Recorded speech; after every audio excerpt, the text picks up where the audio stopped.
And yeah, I just look at him and I go, "I've been a bad boy," and I'll look back toward. Murmur will look back towards the group and say, "How I grew up. This is nothing new. I've taken a few beatings as a kid, and yep, I'll be that's here what if you Murmur need. does." I'll stand by, but also look at my katana and see if anything has changed. Nothing has changed with your katana. 4 of these figures come towards you, Murmur, slapping their belts. They raise them above their heads and just bring them down across your face. The first impact knocks you to the ground. You feel blood in your mouth. The other 4 start advancing on the 3 remaining members of the group. Do you stand? Do you run? Do you fight? What do you do?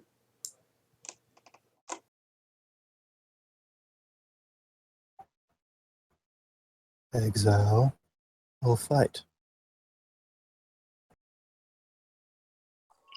I guess Van Winkle will fight too. But do they have any Matrix icons? No. This is not a fight you win. This is a fight where you get beaten. Beaten with belts. Over and over. Each impact cracks you to the ground. Your face bouncing off the gravel path. It has blood in your mouth. Large, angry welts are raised up all across your bodies. Some of the edges start to bleed. You get beaten. It hurts. It keeps beating you. Each of them start beating you. Bad, bad child. Bad child. And the faces resolve themselves into Mr. Cho. Mr. Cho is a nightmare and a shade. 8 Mr. Chos beat the living shit out of you. You can't fight them. You're powerless against Mr. Cho. Each of them beat you to within an inch of your life. And when you're there, crying and bloody on the path, Mr. Cho goes, "I'll be back later, my dear," and walks away, putting his belt back on around his waist. All 8 of them. Mechanically, each of you fill up all but the last box on your physical track. Earl, you hear a voice in your ear. It was futile, but that's what it means to be a bear. You all lay there, gasping for air, beaten to within an inch of your life, right in front of this castle. What are you going to do now? Exile will sit up as soon as he's able. It takes a and while. put another. You are beaten to within an inch of your life. You don't know if this is a real injury or a magical injury, but oh god, it hurts. It hurts so much. Every part of you aches, both sharply and dully. It's nothing new. And he puts another bandage on wherever he can. The band-aid falls off. You're not healed. Of course. Some injuries can't be healed with band-aids. Of course they can't. And he's going to stand. You get to your feet, shaky and uneasy, but still alive, even if you were just beaten bloody. A tooth might be loose. You spit blood onto the ground. And the castle stands tall in front of you. The rain still falls.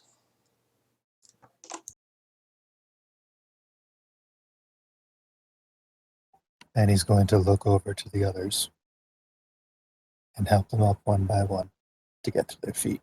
Nothing else.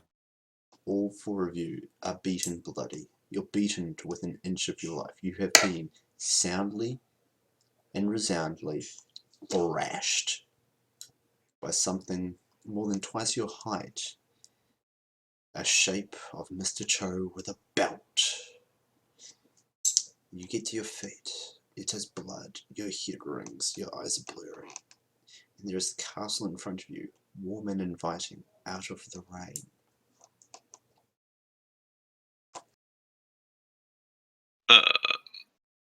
Yeah, Murmur will start walking towards the castle and then look at each of his teammates.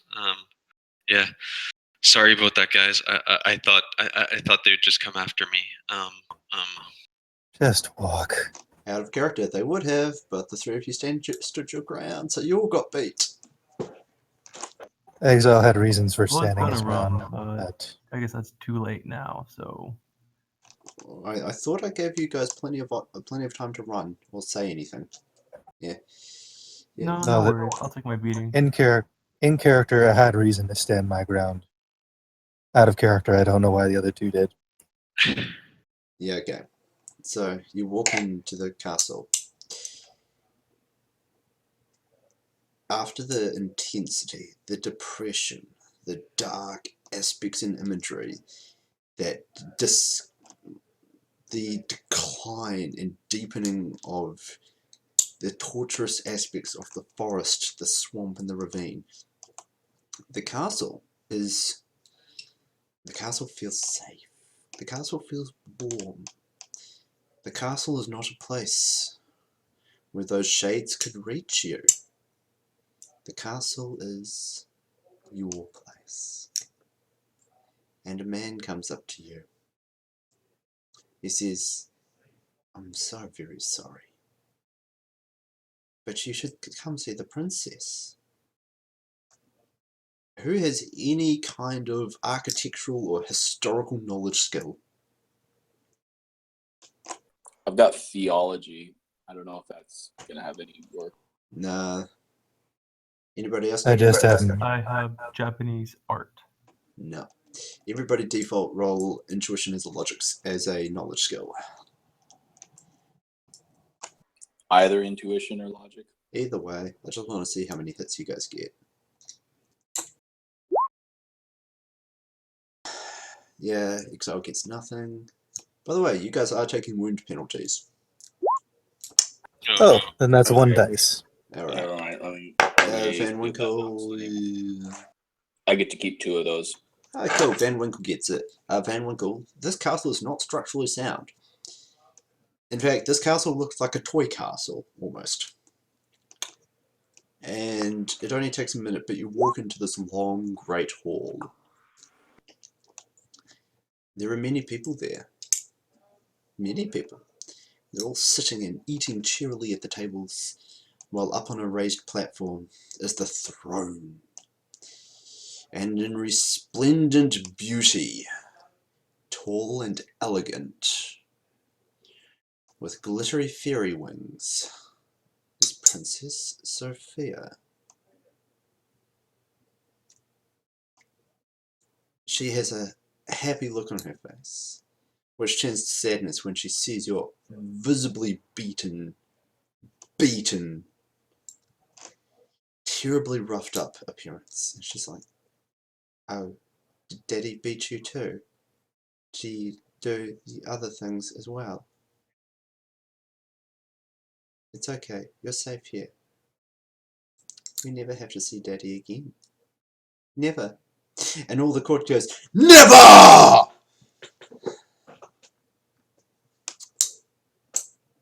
"Have you come here for feasting? Have you come here to live? To escape Daddy too?" Was it Daddy that did this to you?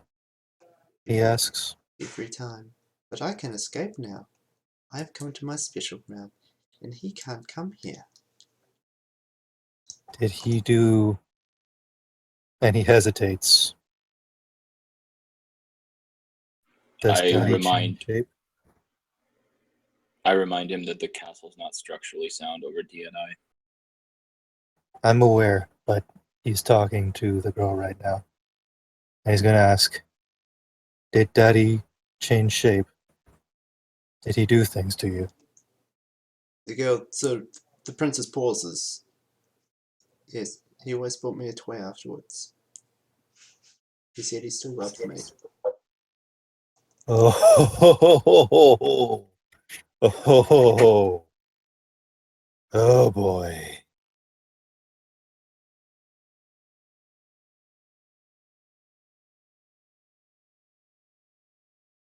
And he's going to DNI everybody what he saw on the bed.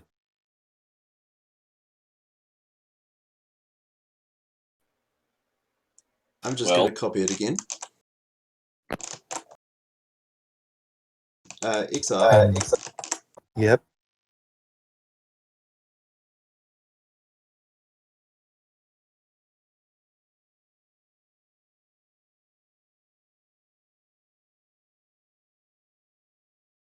That's what Exile saw. And Exile, as you remember this, the mask peels off, and it was Mr. Cho all along. Oh boy.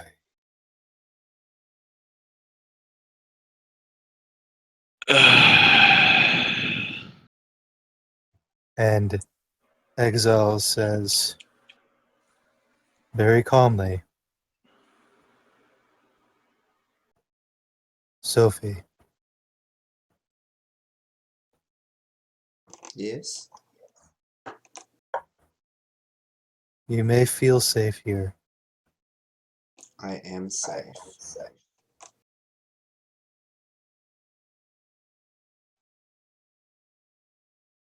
Listen,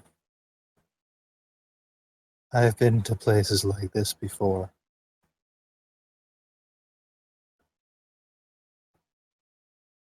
And they all fall away. I've made this place. It won't fall away. I'm powerful now. I can run away. I have run away. Are you going to bring me back? Are you trying to bring me back to Daddy? Her voice gets a nasty, hard undertone to it. And he's just going to sigh. And he's just going to repeat himself, saying, a place like this, and whatever you promised that doll, it won't be worth it. I summoned him. I put him in I'm going the to doll. I'm going to try and ascend her. And I'm Alright. going to try and what's it called? Center my way past the wound penalties. Go ahead. Ascents Sophia Cho.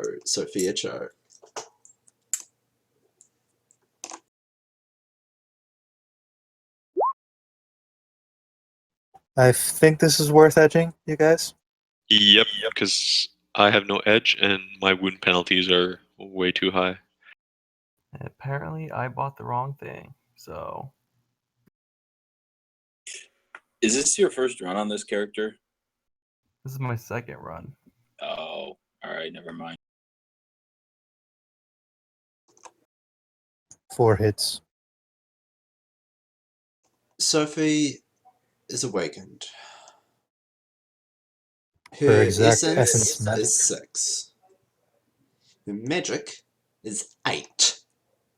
What? She has 4 astral signatures upon her. They seem to be 2 health spells and 2 manipulation spells.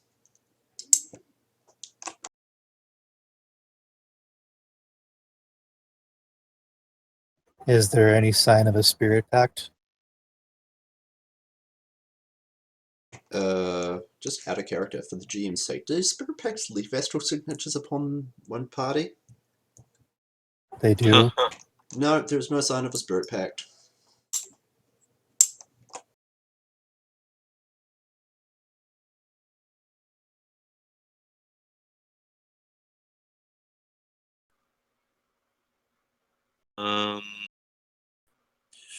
I DNI to, or Van Winkle DNIs to the team that he's okay with taking out the girl's father, to changing this to an assassination once we get back.